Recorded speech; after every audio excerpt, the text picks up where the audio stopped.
Good morning students. देखिएगा 11th class के लिए जो टॉपिक हमने कल डिस्कस किया था वेक्टर के बारे में, इसके अंदर हमने बताया था कि वेक्टर क्या होते हैं, ठीक है, और प्रॉपर्टी पढ़ रहे थे हम वेक्टर की, कुछ टाइप पढ़ रहे थे, स्पेशल टाइप के वेक्टर्स। तो जिसके अंदर हमने इक्वल वेक्टर पढ़ चुके थे, ठीक है ना, यूनिट वेक्टर पढ़ चुके थे, और उसके अलावा हमने जो पढ़ा था that was magnitude of vector, जिसको हमने मॉडुलस के द्वारा रिप्रेजेंट किया था। अब देखिएगा उसी टॉपिक को आगे बढ़ाते हुए हम आज का टॉपिक, नेक्स्ट टॉपिक स्टार्ट कर रहे हैं, दैट इज नेगेटिव वेक्टर। देखिएगा इससे जो जस्ट पहला है टॉपिक था वो था इक्वल वेक्टर। इक्वल वेक्टर्स क्या होते थे कि अगर दो या दो से अधिक वेक्टर्स जिनकी डायरेक्शन भी सेम होती है और मैग्नीट्यूड भी सेम होता है, उनको हम क्या बोलते हैं, इक्वल वेक्टर बोलते हैं। जैसे कि ये वेक्टर ए और वेक्टर बी, अगर इनकी डायरेक्शन भी सेम है और इनका मैग्नीट्यूड भी क्या है, सेम है, यानी इनकी लेंथ भी सेम है, उसको हम क्या बोलते हैं, इक्वल वेक्टर बोलते थे। अब उसी के साथ नेक्स्ट टॉपिक है नेगेटिव वेक्टर।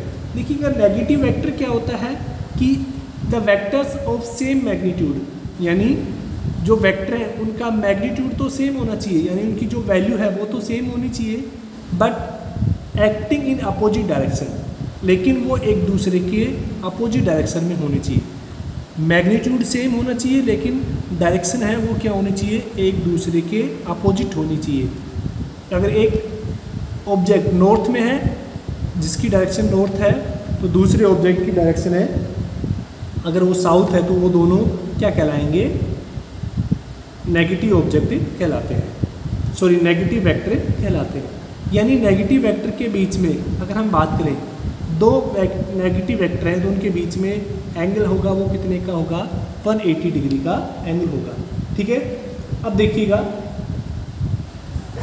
जो नेगेटिव वेक्टर है उनको हम कैसे रिप्रेजेंट करते हैं, तो a equal to minus of A B, यानी vector a equal to minus of A vector b, इस तरह से हम क्या करते हैं, उनको रिप्रेजेंट करते हैं। नेक्स्ट देखिएगा इस तरह से एक अनइक्वल नाम से अनइक्वल वेक्टर्स, ठीक है। अगर मैं यहाँ पर पढ़ाता हूँ उसको देखिएगा, अनइक्वल वेक्टर क्या होते हैं।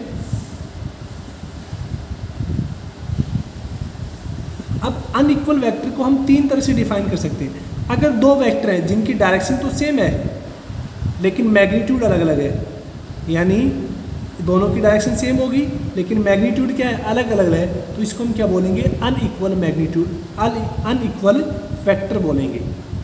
दूसरा क्या है कि अगर दोनों वेक्टर मैग्नीट्यूड सेम है लेकिन डायरेक्शन अपोजिट है, सॉरी अपोजिट नहीं, कुछ डिफरेंट है, उनको हम क्या बोलेंगे, वापिस से अनइक्वल वेक्टर, ठीक है। तीसरा क्या हो सकता है कि अगर डायरेक्शन भी अलग है और मैग्नीट्यूड भी अलग है, वो भी क्या कहलाएंगे, अनइक्वल वेक्टर कहलाते हैं, ठीक है। जैसे कि नेगेटिव वेक्टर है वो भी एक अनइक्वल वेक्टर का एग्जाम्पल हो सकता है, ठीक है। नेक्स्ट को इनिशियल वेक्टर।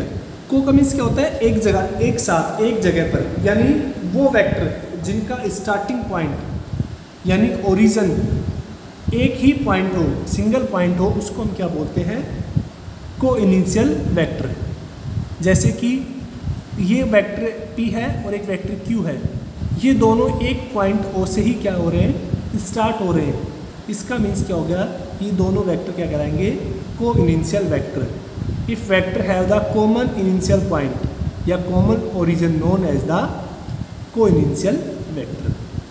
क्लियर यहाँ तक। देखिएगा वेक्टर का जो टॉपिक है वो काफ़ी बड़ा टॉपिक है, ये अभी कुछ टाइप चल रहे हैं, थ्योरेटिकल टाइप चल रहे हैं, अदरवाइज वेक्टर के अंदर काफ़ी कैलकुलेशन होती है, काफ़ी न्यूमेरिकल्स होते हैं जिनके बारे में हम पढ़ेंगे। वेक्टर को कैसे ऐड करते हैं, वेक्टर को कैसे मल्टीप्लाई करते हैं, वेक्टर्स का रिजल्टेंट कैसे निकाला जाता है, और वेक्टर के एडिशन के लिए हम कौन कौन से लॉज फॉलो करते हैं, इसके बारे में हम डिटेल से पढ़ेंगे, काफ़ी बड़ा टॉपिक है।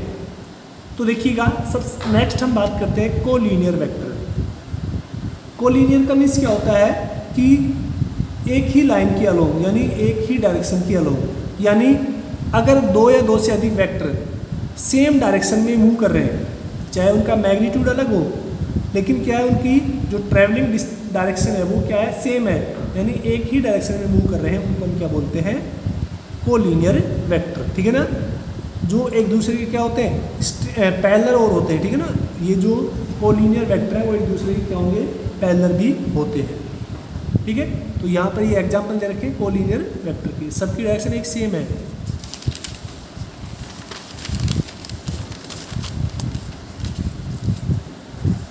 देखिएगा नेक्स्ट, कोप्लेनर वेक्टर। देखो कोप्लेनर, प्लेन मतलब कोई भी प्लेन, जैसे एक्स वाई प्लेन हो गया, वाई जेड प्लेन, यानी जहाँ पर दो एक्सिस इंटरसेक्ट करती हैं, दो एक्सिस से मिलके क्या बनता है, प्लेन। तो कोप्लेनर वेक्टर क्या होते हैं कि वो वेक्टर जो किसी एक ही कॉमन प्लेन के अंदर एग्जिस्ट करते हैं। ठीक है ना। जैसे एक्स वाई प्लेन के अंदर दो या दो से अधिक वेक्टर हैं, उनको हम क्या बोलेंगे, कोप्लेनर वेक्टर। अगर कोई वेक्टर, एक वेक्टर एक्स वाई एक्सिस में है, एक वेक्टर वाई जेड एक्सिस में है, तो वो दोनों कोप्लेनर वेक्टर नहीं कहलाएंगे। उनका प्लेन क्या होना चाहिए, सेम होना चाहिए। जैसे ये तीनों वेक्टर हम मानते हैं एक ही प्लेन के अंदर है, एक्स वाई प्लेन के अंदर, तो इसका मीन्स क्या हो गया, ये क्या कहलाएंगे, कोप्लेनर वेक्टर। नेक्स्ट देखिए लोकलाइज्ड वेक्टर। देखिए लोकलाइज्ड वेक्टर क्या होते हैं कि vectors whose initial point is fix, यानी जिनका इनिशियल पॉइंट, यानी जहाँ से वो चल रहे हैं स्टार्टिंग पॉइंट आपको पता है, उसको हम क्या बोलते हैं, लोकलाइज्ड वेक्टर। ठीक है ना। इनको हम फिक्स वेक्टर भी बोलते हैं। ठीक है ना। यानी लोकलाइज का मतलब आपको ओरिजिन पता है, जैसे कि रे होती है, रे में क्या, रे के अंदर क्या होता है कि हम उसको एक फिक्स पॉइंट से हम मान सकते हैं कि यहाँ से वो ओरिजिन हो रही है और एक डायरेक्शन में लगातार वो क्या कर रही है, आगे की ओर मूव कर रही है। अब देखिएगा नॉन लोकलाइज्ड वेक्टर। ठीक है। नॉन लोकलाइज्ड वेक्टर क्या होता है कि vectors whose initial point is not fix, जिनका इनिशियल पॉइंट फिक्स नहीं होता है, उनको क्या बोलते हैं हम, नॉन लोकलाइज्ड वेक्टर। ठीक है। It is also known as a free vector, उनको क्या फ्री वेक्टर भी बोलते हैं। तो नॉन लोकलाइज्ड वेक्टर को हम किस नाम से भी जानते हैं, फ्री वेक्टर के नाम से भी जानते हैं। अब देखिएगा next, position and displacement vector. काफ़ी इंपॉर्टेंट है ये कि पोजीशन या डिस्प्लेसमेंट वेक्टर क्या होता है। देखिएगा मान लेते कि ये कोई भी एक ही हमने फ्रेम ऑफ रेफरेंस ले लिया, फ्रेम ऑफ रेफरेंस यानी कोई भी प्लेन ले लिया हमने, जिसके अंदर मान लेते कि एक वेक्टर पॉइंट ए पर है और दूसरा पॉइंट बी पर है। ठीक है ना। और ये पॉइंट ओ, इसको हमने क्या बोला है, ओरिजिन बोला है। ठीक है। Consider the motion of an object in the x y plane with the origin O. हम मानते हैं कि किसी भी एक्स वाई प्लेन में कोई ऑब्जेक्ट है वो मूव कर रहा है। ठीक है ना। जिसका ओरिजिन कितना है, ओ है। Let at time t the object be at the point A. मान लेते हैं कि किसी टाइम टी पर वो ऑब्जेक्ट कहाँ पर है, ए बिंदु पर स्थित है, ए पॉइंट पर एग्जिस्ट कर रहा है। ठीक है। Then O A is known as its position vector. तो ये ओ ए है, इसको हम क्या बोलेंगे, इसका पोजिशन वेक्टर बोलेंगे। और हम इसको हम मान लेते हैं किससे नोट करते हैं, आर से नोट करते हैं, स्मॉल आर के ऊपर वेक्टर लगाते हैं। ठीक है। और तो vector of object A, it is represent by r. तो ओ ए क्या हो गया, उसका किसी टाइम टी पर पोजिशन वेक्टर। अब वो मूव कर रहा है लगातार, मान लेते हैं कि वो मूव करते हुए पॉइंट बी पर पहुंचता है। कहाँ पर पहुंचता है, पॉइंट बी पर। तो हम मानते हैं कि बी पॉइंट के लिए उसका ओरिजिन से जो पोजीशन वेक्टर है वो कितना है, ओ बी है। Let the position vector is O B. ठीक है ना। कितने टाइम पर, टी डैश टाइम पर। उस समय बाद वो मूव करते हुए टी डैश टाइम पे, यहाँ पर टी टाइम पर था, यहाँ पे क्या हो गया, टी डैश टाइम पर पहुँच गया। ठीक है ना। तो A B is called the displacement vector, यानी ए और बी ये वाला जो है ये क्या कहलाता है, डिस्प्लेसमेंट वेक्टर कहलाता है। यानी ए से और बी वो कितना डिस्प्लेस हुआ, उसने कितनी डिस्टेंस ट्रेवल की, वो क्या कहलाता है, उसका डिस्प्लेसमेंट वेक्टर। किस टाइम इंटरवल में, t dash two minus t, यानी यहाँ पर जैसे टी इक्वल टू 5 सेकेंड पे था, यहाँ टी इक्वल टू 15 सेकेंड पे हो गया। तो कितने सेकेंड में यहाँ तक मूव किया उसने, 10 सेकेंड में, ठीक है। So displacement vector is that vector which tell how much and in which direction an object has change its position in given interval of time. यानी जो डिस्प्लेसमेंट वेक्टर है वो क्या बताता है हमें, एक तो ये बताता है कि जो वेक्टर है उसने कितनी दूरी तय की और किस दिशा में दूरी तय की, वो कौन बताता है आपको, डिस्प्लेसमेंट वेक्टर बताता है। अब देखिए डिस्प्लेसमेंट वेक्टर को निकाल लेते हैं। मान लेते हैं कि जो बिंदु ए है, पॉइंट ए है, इसके कोऑर्डिनेट एक्स वाई मान लेते हैं हम, या x1 y1 भी मान सकते हैं, और जो b है उसके कोऑर्डिनेट हम x डैश y डैश मान सकते हैं, ठीक है।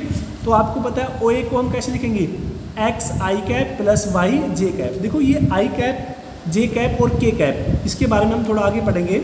ये होते क्या हैं, ये पोजीशन वेक्टर होते हैं। x i कैप यानी i कैप हमेशा x को रिप्रेजेंट करता है, j कैप हमेशा y के साथ आता है और k कैप हमेशा z एक्सिस को रिप्रेजेंट करता है।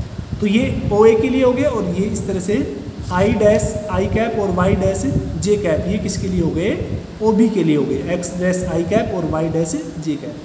क्लियर। अब देखिएगा हमें डिस्प्लेसमेंट निकालना है, यानी वो डिस्टेंस A से लेके B की दूरी, ठीक है। तो AB हमें कैलकुलेट करना है, तो इन दोनों को हम क्या कर लेंगे, ये ऐड कर दिया, ठीक है ना। अगर हम इसका मैग्नीट्यूड निकालना है, कल हमने मैग्नीट्यूड निकाला था ना, मॉडुलस ऑफ वेक्टर, ठीक है। तो अगर मैग्नीट्यूड निकालेंगे तो हम उसको कैसे लिखेंगे, रूट के अंदर स्क्वायर। तो बच्चों ये वेक्टर का ये जो वेक्टर है इसके लिए हमने पोजीशन वेक्टर और डिस्प्लेसमेंट वेक्टर के बारे में डिस्कस किया था, ठीक है। अब इसके अलावा जो वेक्टर के अंदर हम एडिशन ऑफ वेक्टर पढ़ेंगे, मल्टीप्लिकेशन ऑफ वेक्टर्स पढ़ेंगे, रिजल्टेंट वेक्टर कैसे कैलकुलेट किए जाते हैं उनके बारे में भी बात करेंगे। तो आज के लिए इतना ही। आप वीडियो को पॉज करके इनको नोट करते रहना आप अपने नोटबुक के अंदर। Thank you.